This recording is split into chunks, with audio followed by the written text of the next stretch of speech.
Hello students, तो क्या हालचाल है। मैं अनिल कुमार आप लोगों का एक बार फिर से स्वागत करता हूं अपने यूट्यूब चैनल पे। और आज हम आपके लिए एक अलग सा टॉपिक लेकर के आए हैं जो मतलब हम इस पे मेंशन कर दिए हैं। इसको देख सकते हैं जैसे कि रैंडम है लेकिन यूजफुल वर्ड्स हैं ये आपके लिए। मतलब हर दिन इसको फेस करते हैं आप, कहीं ना कहीं इसको जानते हैं हिंदी में लेकिन इसका इंग्लिश नहीं जानते हैं। तो जब नहीं जानते हैं तो मुझे लगा कि इसका इंग्लिश देना चाहिए, ठीक है। तो उसका इंग्लिश हम लेकर के आपके सामने आ गए हैं, उसका वर्ड्स लेकर के आपके सामने आ गए हैं। आइए देखते हैं क्या है, ठीक है। Thank you. यहां पर जैसे कि पहला वर्ड है जिसको हम बोलते हैं ड्रिजल। और ड्रिजल का मतलब होता है हल्की फुल्की बारिश। हल्की फुल्की बारिश का मतलब जैसे झींसी उसी होता है एकदम, मतलब झिम झिम झिम झिम पड़ रहा है, खुल नहीं रहा है, मतलब पूरा पड़ भी नहीं रहा है। तो वैसी मतलब बारिश जो होती है उसको बोलते हैं हम लोग, इंग्लिश में बोलते हैं उसको ड्रिजल।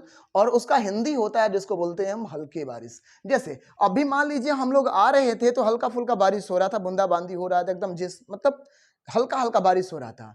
तो वैसे यदि बारिश हो रहा है, मान लीजिए आपका स्टूडेंट को मतलब कोई बोल दिया, कोई मतलब दोस्त बुला रहा है आपको अपने घर पे, तो वो यदि बुला रहा है तो आप कहेंगे कैसे कि मान लीजिए कि मेरे यहाँ तो बारिश हो रही है और हल्की बारिश हो रही है, तो उसको कैसे बोलेंगे। तो बोल सकते हैं वहां पर कि इट्स ड्रिजलिंग, ठीक। यहां पर आप बोल सकते हैं क्या चीज कि इट्स ड्रिजलिंग मीन्स इसका मतलब हल्की फुल्की बारिश हो रही है, ठीक है। तो पहला वर्ड का मतलब है ड्रिजल और ड्रिजल का मतलब क्या होता है, हल्की फुल्की बारिश। दूसरा वर्ड है डाउनपोर। और डाउनपोर का मतलब होता है मूसलाधार बारिश, यानी कम ही देर हो लेकिन बहुत ज्यादा बारिश हो, बहुत ज्यादा बारिश हो, कम ही देर में ज्यादा पानी का गिर जाना, उसी को मूसलाधार बारिश बोलते हैं। तो वो होता है क्या चीज, डाउनपोर। DOWNPOUR। डाउनपोर का मतलब होता है मूसलाधार बारिश, ठीक है। चलिए तीसरा वर्ड लिखते हैं।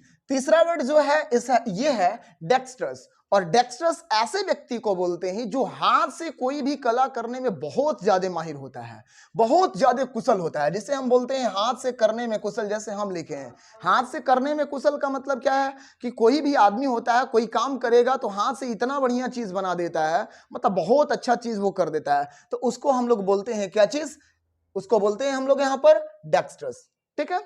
आगे चलते हैं। चौथा वर्ड है हमारा क्रुसेड। और क्रुसेड का मतलब होता है धर्म युद्ध। धर्म युद्ध का मतलब जैसे पुराने जमाने में हुआ करता था, आज तो नहीं हो रहा है, लेकिन पुराने जमाने में हुआ करता था क्या चीज कि एक धर्म दूसरे धर्म पर हावी हो जाता था, या उसको मारने के लिए या उसको मिटाने के लिए, जो कुछ भी हो वैसा किया जाता था। जैसे आपको याद होगा, जैसे ये जो यहां पर है मतलब सऊदी अरब या अरब वाले जो देश हैं, इधर से उधर मतलब मार चल रही थी, काट चली थी, इस प्रकार के जो युद्ध है उसको बोला जाता है क्या चीज, धर्म युद्ध। और उसी धर्म युद्ध को बोला जाता है क्या चीज, क्रूसेड, ठीक है। पांचवा वर्ड है हमारा शिनिक। और शिनिक का मतलब होता है एक ऐसा आदमी जो किसी पर भी हर बात पर ही संदेह करता हो, हर बात पर शक करता हो। मतलब आप कहें, वो पूछ रहा है आपसे कि कहां से आ रहे हैं, आप कह दिए कि मैं तो घर पे था, अपने घर से आ रहा हूं, लेकिन उसको लगे कि नहीं आप होटल से कुछ खा करके आ रहे हैं, तो वो आप पर संदेह कर सकता है। यानी कुछ ना कुछ गलत मतलब बात को ही सोचता है आपके बारे में कि आप झूठ बोल रहे हैं, जबकि उसके मन में वैसा ही चलता है। लेकिन आप झूठ बोल नहीं बोलते हैं, लेकिन उसका जो मेंटेलिटी होता है वैसे ही हो जाता है। तो उसको हम लोग बोलते हैं क्या चीज, सिनिक। उस वैसे व्यक्ति को हम लोग बोलते हैं सिनिक। हमारा छठा वर्ड है जिसको बोलते हैं, सिक्स्थ वर्ड है एफिमिनेट। देखिए एफिमिनेट। और एफिमिनेट का मतलब होता है एक ऐसा व्यक्ति, एक ऐसा पुरुष जिसके अंदर जो स्वभाव है वो स्वभाव स्त्री से मिलता हो। यानी बोल का मतलब उसका लैंग्वेज जो है, टोन जो है वो भी स्त्री जैसा हो, या वो चल रहा है तो भी उसका वैसा ही भाव हो। तो इसमें जो ऐसा व्यक्ति होता है उसको हम लोग बोलते हैं क्या चीज, एफिमिनेट, ठीक है। एफिमिनेट याद रखिएगा, एफिमिनेट क्या है, एक ऐसा पुरुष होता है जिसके अंदर जो भी स्वभाव होता है, जो भी उसके बिहेवियर होता है वो सब स्त्रियों के जैसे, लेडीज के जैसा होता है। उसका साउंड भी वैसा होता है, उसका मतलब चलने का ढंग भी होता है, उसी को बोलते हैं, उस आदमी को बोलते हैं हम लोग क्या चीज, एफिमिनेट, ठीक है। 6 वर्ड अभी तक करा दिए हैं। सातवां वर्ड जो है इसका मतलब होता है एफेमिनिस्ट। एफेमिनिस्ट जो है, एफेमिनिस्ट का मतलब होता है स्त्रियों के अधिकार का पक्षधर, मतलब ऐसा व्यक्ति जो स्त्रियों के लिए हर बार कुछ ना कुछ करे, यानी उसके पक्ष में बोलता रहे, उसके पक्ष में कुछ करता रहे, या स्त्रियों के पक्ष में यदि कोई कुछ नहीं बोलता है तो उसका विरोध कर दे। विरोध कर देना का मतलब उसके पोजीशन में जाकर के बहुत सारे लॉजिक दे देना कि नहीं ये होना चाहिए, ये होना चाहिए, ऐसे होना चाहिए। मीन्स कहने का मतलब यहां पर ये है कि जो लेडीज के पक्ष में, उसके फेवर में जो बात करता है उसी को बोलते हैं हम लोग क्या चीज, फेमिनिस्ट, उसी को बोलते हैं हम लोग फेमिनिस्ट। 8वां वर्ड है जिसको बोलते हैं हम लोग फैनेटिक। 8वां वर्ड जो है इसको बोलते हैं फैनेटिक, और फैनेटिक का मतलब होता है विचारों से कट्टर व्यक्ति। ऐसा व्यक्ति जो राजनीति से हो या धर्म से हो या अपने हक की बात करे और केवल अपनी ही बात करे, उसी व्यक्ति को हम लोग बोलते हैं क्या चीज, फैनेटिक। ठीक है, यानी अब ध्यान रखिएगा कि यहां पर कैसे हो सकता है, वो अपने हक की बात करे या अपने धर्म की बात करे या अपने पॉलिटिकल पार्टी की बात करे, तो वहां पर जो अपनी ही बात को करते रहते हैं कि नहीं हम ही सही हैं, हमारा ही सब कुछ सही है, तो वैसे लोगों को हम बोलते हैं क्या चीज, फैनेटिक। ठीक है, आइए ये हो गया 8 वर्ड्स, और 8 वर्ड्स कुछ इधर है, आइए इसको भी देख लेते हैं। यहां पर 9th वर्ड जो है ये है हैग, इसको बोलते हैं हैग, और हैग का मतलब होता है कुरूप स्त्री। कुरूप स्त्री का मतलब जिसका चेहरा अच्छा ना हो, खूबसूरत ना हो, ब्यूटीफुल ना हो, उसी को हम लोग बोलते हैं क्या चीज, कुरूप स्त्री, और उसको इंग्लिश में बोलते हैं हम लोग क्या चीज, हैग। ठीक है, उसको बोलते हैं हैग। आगे 10th वर्ड है जिसको बोलते हैं ग्लटन। ग्लटन का मतलब होता है पेटू। पेटू आप सुनते होंगे हर बार, या मजाक में बोल भी देते होंगे, बहुत सारे लोगों को अपने घर में भी बोलते होंगे, दोस्तों से भी बोलते होंगे, बहुत सारा यूज है। लेकिन इसका मतलब जो होता है इंग्लिश में उसको बोलते हैं, वो बोलते हैं, वर्ड होता है इसका ग्लटन। ठीक है, और ग्लटन पेटू का मतलब क्या होता है, पेटू का मतलब तो जानते ही हैं, पेटू का मतलब होता है जो ज्यादा खाता हो और ज्यादा खाने के बारे ही में हर वक्त ऐसे बात करता हो, उसी को बोलते हैं हम लोग पेटू, और उसका इंग्लिश वर्ड होता है जिसको बोलते हैं ग्लटन। ठीक है, आगे 11th वर्ड है जिसमें हम लोग लिखे हैं आइडोलेट्री। आइडोलेट्री का मतलब होता है मूर्ति पूजा, यानी जो हम लोग मूर्ति की पूजा करते हैं, मतलब कभी भी शंकर भगवान का, दुर्गा जी का, या किसी की, मतलब कुछ भी पूजा करते हैं, जो मूर्ति की पूजा की जाती है उसी को बोला जाता है क्या चीज, आइडोलेट्री। क्या बोला जाता है, आइडोलेट्री। ठीक है, 12th वर्ड है इसको बोलते हैं इम्पोस्टर। इम्पोस्टर का मतलब होता है बहुरूपिया। बहुरूपिया का मतलब जैसे आजकल एक अलग प्रकार का एक क्या कहा जाए, एक माइंडसेट बन गया है लोगों का कि बच्चा चोर घूम रहा है।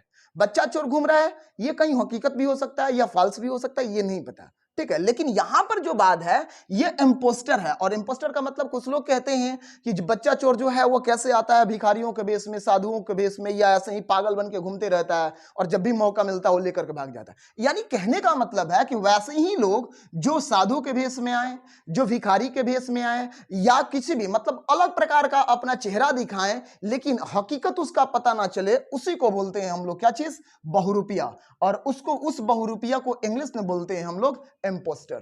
ठीक है, इतना तक 12 तक ठीक है। आगे चलते हैं 13 है मेडिकेट, और मेडिकेट का मतलब होता है दवा देना या दवा खिलाना।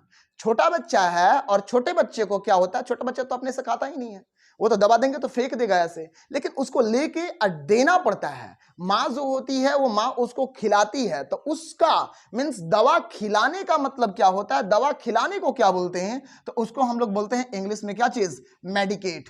ठीक है, मेडिकेट का मतलब होता है दवा देना या दवा खिलाना। ठीक है, उसके बाद 14th वर्ड है जिसका जो हम लिखे हैं यहां पर वो है मोनोगामी, और मोनोगामी का मतलब होता है जो एक शादी करता है। मोनोगामी का मतलब एक विवाह, ऐसा व्यक्ति जो एक विवाह किया है उसका मतलब वो है मोनोगामी। ठीक है, मोनोगामी। ठीक है, वैसे ही 15वां वर्ड है जिसको बोलते हैं बिगामी, और बिगामी का मतलब होता है दो विवाह, यानी ऐसा आदमी जिसका दो विवाह हुआ हो, या मतलब ये समझिए यहां पर कहने का मतलब कि यहां पर केवल और केवल मेल ही नहीं हो सकता है, यहां पर फीमेल भी हो सकती है। ठीक है, जो एक किया उसको बोलते हैं मोनोगामी, जो दो किया उसको बोलते हैं बिगामी, और जो दो से अधिक कर लिया उसको बोलते हैं क्या चीज, पोलोगामी। उसको क्या बोलते हैं, पोलोगामी। और इसमें दोनों आ सकता है, ध्यान रखिए, इसमें दोनों आ सकता है, मेल भी आ सकता है और आपका फीमेल भी आ सकता है, ये दोनों हो सकता है। ठीक है, जो एक शादी करे उसको बोलेंगे क्या चीज, मोनोगामी। जो दो करे उसको क्या बोलेंगे, बिगामी। और जो दो से अधिक करे उसको क्या बोलेंगे, पोलोगामी। ठीक है, तो ये वर्ड है दोनों के लिए लागू होता है, मेल हो या फीमेल हो। ठीक है, आज हम आपको 16 वर्ड करा दिए। ठीक है, और ये बहुत सारे इंपॉर्टेंट है। इंपॉर्टेंट का मतलब क्या, आप रोज देखते हैं, रोज जानते हैं, लेकिन इसका इंग्लिश नहीं आता है। तो नहीं आता है इसलिए हम इसको लेकर के आए हैं। ठीक है, आशा करते हैं कि आपको समझ में आ गया होगा। ठीक है, और इसके बाद यदि आपको किसी भी वर्ड पे या किसी भी ग्रामर के टॉपिक पे यदि आपको कुछ चाहिए उस प्रकार का टॉपिक, तो आप हमसे कमेंट में बता सकते हैं कि किस टॉपिक पे आप चाहते हैं वीडियो। उस पे हम प्रयास करेंगे कि आपको पूरी अच्छे तरीके से उसको डिस्क्राइब करके आपके सामने रखें। ठीक है, और मिलते हैं अगले वीडियो में। Thank you.